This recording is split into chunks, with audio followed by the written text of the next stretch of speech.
Yeah, wherever you feeling, bro. I would just read the first line, and then I'm right there where cooperatives were proposed as a mechanism to enable Black farmers to reduce costs, convert from cotton to vegetable crops, increase technical capacity, and improve their collective leverage by pooling resources, marketing their products together, and transporting products to distant markets. That's if that's not an incentive to make you want to be a part of a cooperative and form a cooperative. I don't see what else you need to know.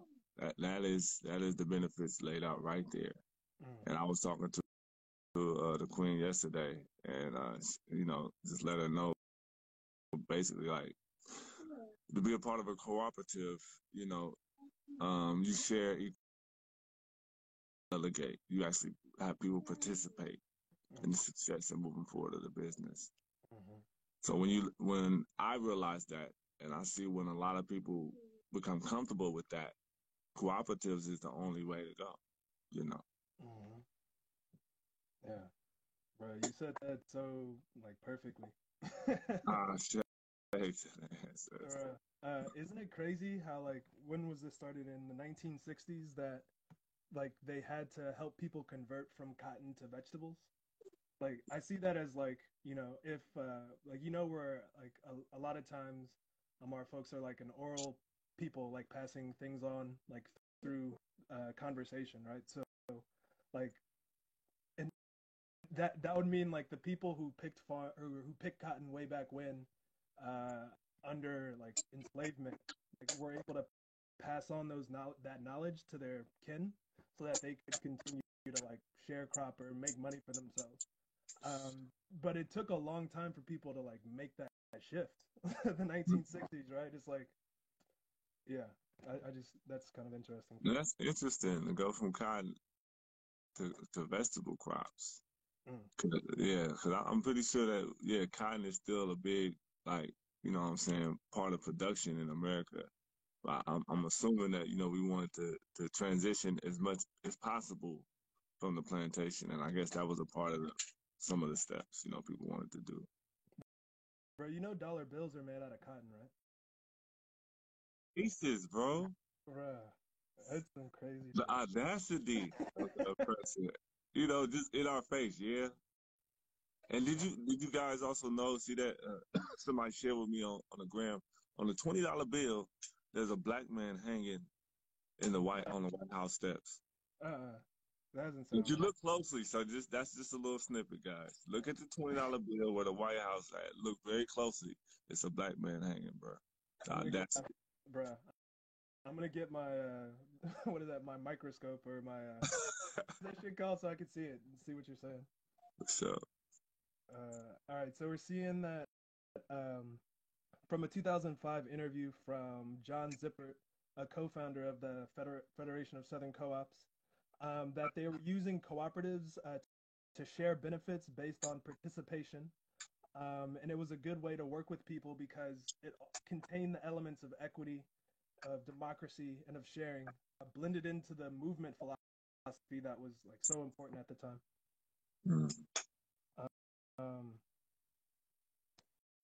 And so Charles Pregine, another co-founder and the first executive director of the Federation, began like doing public education with his father Al McKnight from 1954 through the 60s, and that's how they started, like with educating folks. Like, if, bro, that's kind of I mean, that's always been my strategy for Repair Nations and what we've been taking on. Like, people have to walk into this knowingly and willingly, and that requires like getting everyone on the same page.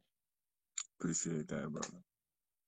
Um, so they were promoting adult literacy and educating people about co-op economics, starting credit unions, and supporting cooperative development. They operated through the Southern Consumers Cooperative in Louisiana, in Mississippi and North Carolina, South Carolina, Georgia, Tennessee, and Kentucky. Many of the same states that the Federation is in right now. The Southwest Alabama Farmers Cooperative Association and the FSC merged because of these efforts that Charles Prejean and John Zippert were doing together. Swafka.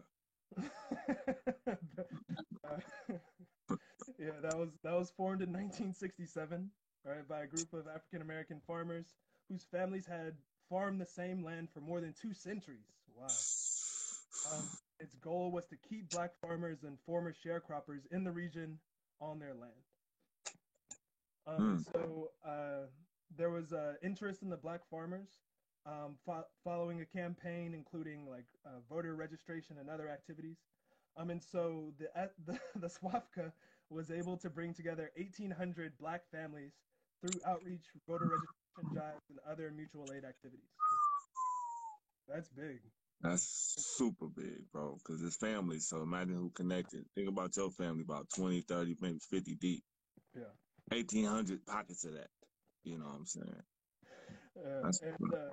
And so it's like this is really interesting because like we know that oftentimes we're trying to like distance ourselves from the government and be like completely self-reliant from the government. But we're seeing that SWAFCA got a grant with almost $400,000 in 1967 to find rural programs that would counter the trend of migration out of the South. A lot of the reasons that folks are here, that's part of that migration out. Wow, bro, that's a big part of our history right there. It is, right? And in 1968 they got another grant on top of that 400,000 for almost 600,000, plus another planning grant of 87,000 from the Economic Development Administration to study the viability of their expansion. And so they were able to serve 800 families in 10 black counties and became an example of what could be achieved through local initiative combined with federal assistance. And in the first year, they were able to save members an average of $2 a ton on fertilizer. They enabled members to sell their crops. And SWAFCA worked with the Farmers Home Administration to help members qualify for mortgages and loans, just like the Freedom Farm Project did. We learned about that in the chapter before. And so while SWAFCA achieved significant marketing successes, despite white opposition, challenges arose with respect to its management, cooperative education program, and access to markets. Right. However, the cooperative increased members' economic security by working with them to reduce their operating costs, diversify their crops, and raise their income. I mean, that white opposition is a big hurdle. I mean, look at Walmart, Target. You know what I'm saying? What else? I'm pretty sure a lot of these big name companies have a lot of problems, but it's not magnified under white colonial oppression and so-called domination. But us, everything's like looked under a microscope. Oh man, y'all coming in too late. Y'all taking money. Y'all mail frauding. Y'all meeting too much and talking about doing for yourself. Y'all terrorists. You know, everything we do is looked under a microscope. You know what I'm saying? It's unfortunate, bro. But thankfully, I was reading in the news about like Congress bringing the heads of the tech companies together, thinking about breaking them up, because like that like white oppression, white like I guess terror, for lack of better words, they've like perpetuated in forms of like physical violence, economic violence. Like Jeff Bezos has like stated plenty of times that he wants to undercut everyone in the market so that people have to come with Amazon. And then once he gets our business, he just raises the prices since there is more competition. One of the congresswomen were asking, like, do you buy out competitors so that you don't have to compete with them? And you know that Facebook has done that tons of times with WhatsApp, with Instagram, with I don't know. There's I'm sure there's more. And the clear and simple fact is like these companies see everyone else's competition instead of their community that they're like building this ecosystem with. And so ultimately they're seeking to like cut everybody out and have us solely be with them. So like, uh, I don't know, man. It's yeah. That was I veered way off track, but No, that says a lot about their culture. It says a lot about why we have to deal with that a person like that when we're just trying to establish something for ourselves. They see it as a threat immediately. And their culture is like that. You know, they come from a war culture. They have that ice culture, very cold. You know, that's why I tell a lot of our family members that this 9 to 5, kill yourself to you. The 40-40-40 plan isn't indigenous to your psyche. That's why a lot of us are dealing with so much mental anguish and depression and identity, you know what I'm saying, crisis. Because we're living consciously wanting to be who we are naturally, but in an unnatural way of living. You know, this job, the 40 hours, not knowing your family, and then also going to a job where it's like stressful, you competing, you don't know where to trust, people trying to step on your neck. It's not well. And actually we see that we can do it better. So there's no reason for us to continue to live in under those guidelines in that culture. We can establish our own culture. Well, our culture is already established. We can't choose to go back to this way of living and thriving, you know, where everything goes hand in hand from the food to the table. We connected. We know our farmers. We know the people at the grocery store. We support them. They support the housing initiatives. They support people running for city council. We have our own black land in America. I was going to say black America, but I don't really. the early beginnings of the Federation is that the government at the time recognized that there was a need, that there was a problem with a bunch of outmigration, and it was causing, problems not just in our community, but that's starting to like filter out into their community. And so the Federation, SWAFCA, at this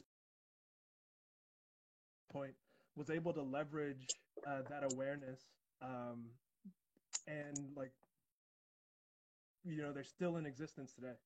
And so I think that we all know we're at a very special time, and not just as the focus has been on Black Lives Matter and like police brutality, and I think people. I mean, I'm not gonna lie. It feels like the energy around it isn't as heavy as it was, but it's still very present. It's kind of like just a normal thing now, which is crazy, right? But that's something that we can leverage just like they did, and build these cooperative ecosystems that we need in our specific communities. Here, here, brother. Here, here. Yeah. Now that's putting the black print into action, baby. There we go. Good nugget from our brother Constant. Let's go. So we're on page 196 of Collective Courage. In 1968, we're seeing that the Office of Economic Opportunity awarded grants to 4 more Southern cooperatives, and the USDA reported lending more than $13 million to 1,100 low-income cooperatives in 22 states, among them the North Bolivar County Co-op that we learned about with Fannie Lou Hamer. And they were pledging to intensify their efforts to help poor people establish co-ops. If you look into it from today's viewpoint, looking back, you'll see that they didn't keep that intention together. But Right. there are some good examples of them trying. According to, so the federal interest and the examples set by projects like SWAFCA and the North Bolivar encouraged the proliferation of rural co-ops in the South in the late 1960s.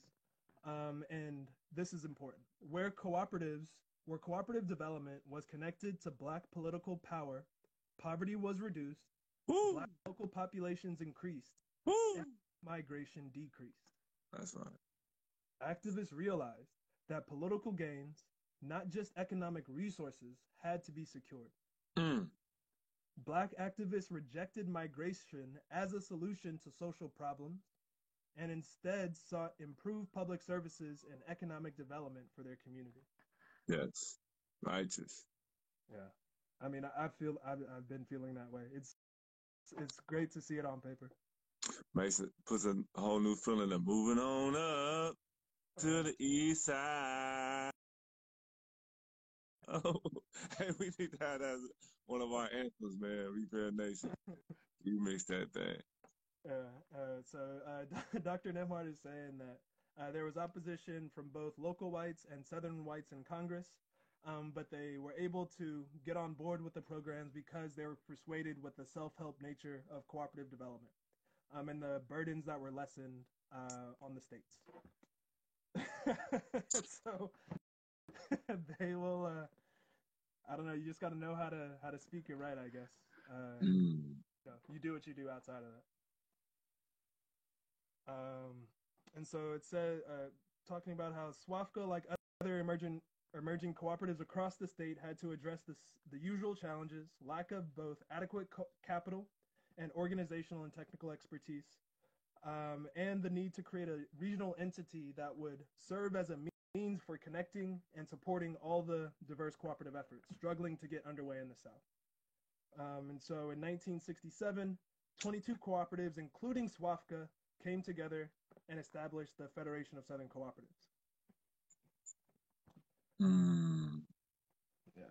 And so moving up to the top of page 197, getting into the early years of the Federation of Southern Co-ops, we're seeing that the FSC was a part of the effort of African Americans to formalize their cooperative ventures and obtain needed financial and technical assistance. And so Zippert, one of the co-founders, credits support with establishing the Federation of Southern Cooperatives from a coalition of civil rights organizations, including the Congress of Racial Equity, the Student Nonviolent Coordinating Committee, SNCC, and the Southern Christian Leadership Conference, which is who Dr. MLK was a part of. And so, like, the FSC was connected from the jump, and we read on the last page how important it is to connect politics and economics, because they've always have been connected. We can just choose to ignore their connections is all.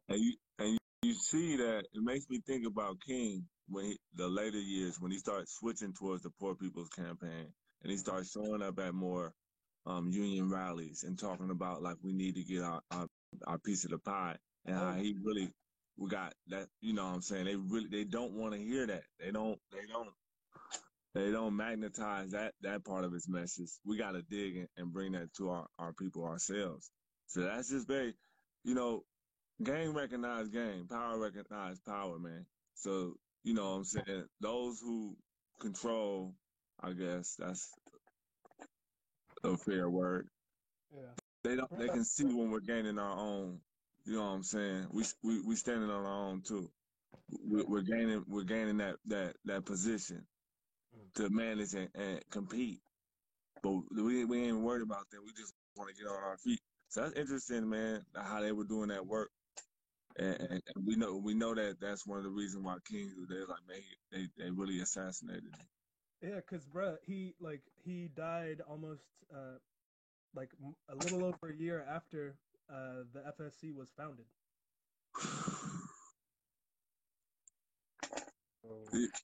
Wow. Tricky. Like we look back. I mean, I'm pretty sure during the time all these things were going on, it was hard to draw the connection. But we can sit back right now and look back and like, God damn, like this is just laid out too. You know what I'm saying? Strategically, like boom, boom, boom, boom, boom. No, because if he was like, he already had the national stage. He was talking about like civil rights. Now he's on the national stage talking about economic equity, and he helped start the Federation of Southern Cooperatives. So like, there's a way to make that happen. Wow. Come on, man. For his organization, at the least. Man, organizing, man. Wow, that's wild. Okay, so one of the co-founders reflect and hopefulness, by the successes of the civil rights movement, adding that it was clothed in the garment of first-class citizenship rights, and so economic betterment seemed more achievable than ever. That could have, man. Yep, got comfortable. A lot of our ancestors were like, yeah, we did it. Got a little piece of the pie. But these infidels, they just kept on setting up traps. Like, okay, we're gonna get them now. That white terror, as you say, I like that. Mother. Yeah. So let's hop down a little bit further down 197, try and catch up and end on time. We're seeing that according to the Federation of Southern Cooperatives 1992 annual report, the 25th anniversary edition, one specific meeting convened by the Southern Regional Council in the spring of 1966 at the Mount Belua Center in Mississippi led a small group of leaders and representatives from several Southern cooperatives and support groups to draft a proposal to the Ford Foundation for the establishment of what they called the Southern Cooperative Development Program. The Cooperative League of the USA and the International Self-Help Housing Association supported their effort. At the same time, groups from other Southern states joined the meetings, and interest grew in forming a larger regional organization, a federation that could do more. The group identified common needs, important, and agreed that they could best be met by an effective regional federation. And so these needs included management skills, capital for development and expansion, operational funds, board of directors training, member training, and management training, as well as technical assistance. And because they all knew what their gaps were and recognized that there was an alignment, the idea of the FSC arose from questions about how to address the challenges of finding that capital and the absence of organizational and technical expertise. Yeah, we're at the top of page 198 right now on Collective Courage. And because there was like this interest on the part of the federal government in their war on poverty to stop the blackout migration and to reduce Southern Black poverty, they found themselves in a really good position and climate to do the work that they wanted to do. And timing is very important when launching a business. So the Federation of Southern Co-ops was chartered. That means it was incorporated in August 4th of 1967 in the District of Columbia, okay, so DC, founded by 22 co-ops who had met in February of that year in Atlanta, Georgia, agreed to a new organization. And so it was intended to be a new umbrella organization that could serve as a means for supporting and connecting all the diverse cooperative efforts in the South at that time, as well as promote cooperative development among low-income and Black farmers and rural communities. And so the founding cooperatives and credit unions were in 7 Southern states, mostly agricultural, marketing, and supply co-ops and credit unions. But there were some fishing, consumer co-ops, handicraft, production, housing, and etc. The FSC organized, okay, so this is their representation structure. You'll see this on the flyer that we put out with the readings for the week. So member organizations, which are cooperatives and other community organizations, belong to state associations. And so Mississippi has one, Tennessee has one, etc. Right? And these state associations vote for representatives to be on the board of directors of the umbrella organization, the Federation of Southern Co-ops. And so it's saying organization grew very rapidly. 1968, membership increased to 45 members. All right, so within a year, it doubled. By 1970, the Federation had 100 members, member cooperatives, and 20, oh, I'm sorry, I skipped something. So in 1970, they had 100 member cooperatives that had 25,000 individual members. And it doubled. Staff from 5 to 62 during that same period. So what is that, like a 3-year period? The original 22 eventually ended up going to 130 by the mid-1970s. Nice. 14 states, but most of the members are in Alabama and in Mississippi. Mississippi. Yeah. In SWAFCA, the Southwest Alabama Farmers Cooperative is the largest cooperative that they have. That's dope. I mean, they started the whole thing and they're still around, which is crazy. But blowing up, bro. Blowing up. I wonder if it's through like what they did, give us the gaps in between the growth. Let's see, man. Let's try. Let's definitely Yeah. try. And this is important. This is kind of happening for Repaired Nations too, actually. It's saying early assistance came to the Federation of Southern Cooperatives from the Cooperative League of the USA, which used part of a grant that they had to hire the first executive director of the Federation. And, currently I'm working at the Law Center, Sustainable Economies Law Center, as an Equal Justice Works Fellow. So I got a grant to do Repaired Nations work. So this kind of stuff still happens today. Lessons. Now we gotta be sustainable to where we can sustain that and get you on full time by our own means. We got the means of production. We need to grow. We need to chip in. Family, we building Okanda, back to Africa trips, daily education. Come on, man. We out here. Get the babies, youth programs. We got youth co-ops starting, coaching, 101 free coaching. Come on, man. Come on, lift him up. Let's go.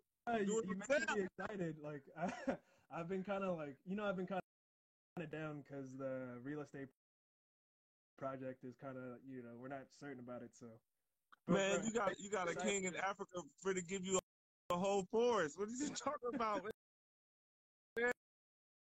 Come on, baby. Let's go. Oh man. So I think that kind of takes us to the end of what we were going to read for today.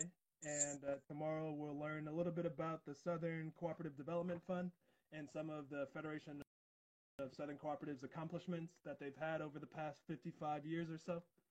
This is Collective Courage. We're reading Chapter 9, the legacy of the Federation of Southern Cooperatives and, some of the practices and solutions that we can find in the 21st century. So, yeah, thank y'all for joining. And, Tet, thank you for being the anchor and, appreciate you here co-hosting, opening the space, all the stuff. Oh, much love, bro. Like we learning, man. It takes a village. We know we say it sounds cute. It really does, though, bro.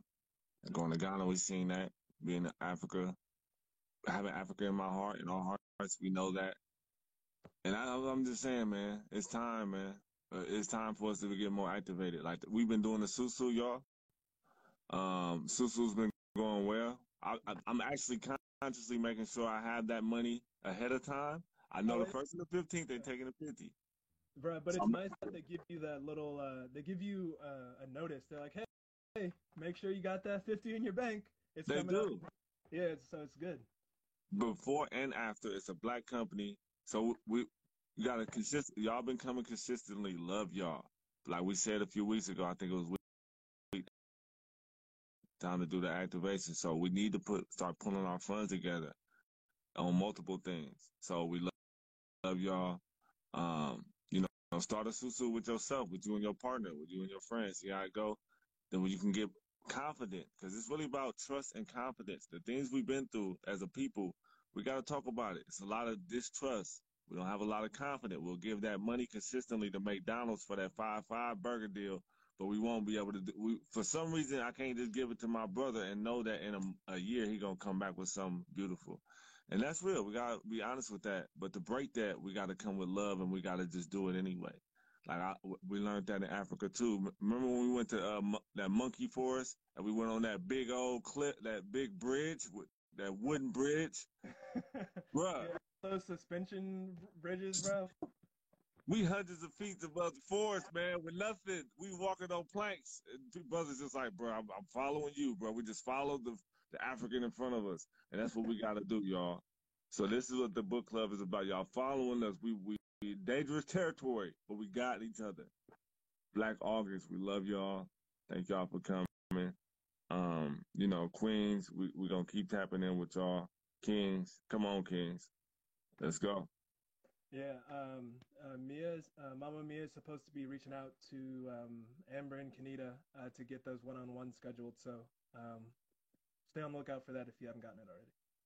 I say, and I'm tapping in with the Sylph. We got to get her. We got to get the idea of the business plan on paper. and I'm also working with the Queen, Black Mental Health Society, and we're getting that. So we doing the work. We appreciate y'all coming.